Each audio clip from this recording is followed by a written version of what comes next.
Hey, this is Lucas Tudor with LT Bass Fishing, and in this tip of the week I'm going to be talking about swim jigs.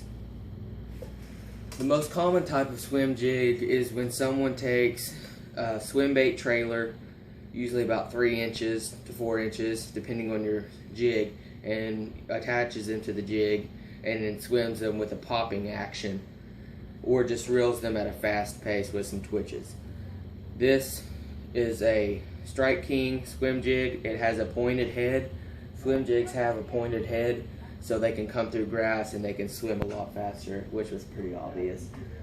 Another type of swim jig that is becoming more popular is when people take a regular jig and they take a swivel and some shrink tubing and a spinner blade and put it over the back of the hook, and the shrink tubing over the eyelet makes it really stiff so it stays in place, and you can fish it like a swim bait too. The third type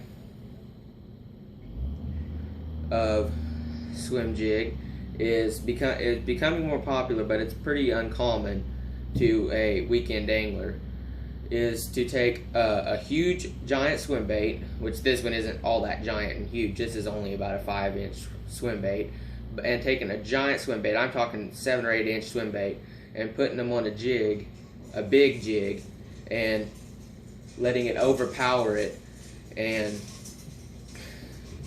basically be a swim bait with a skirt. And that's what you want, because the skirt is secondary action, because you have that tail kicking as the swim bait swims, but you have the skirt, which represents the gills, any other fins that flash, all that kind of stuff. Fish don't just have a kicking tail, so it just adds that little extra bit of flavor to your bait. And really, this is more on the side of a swim bait than a jig, but it is called a swim jig.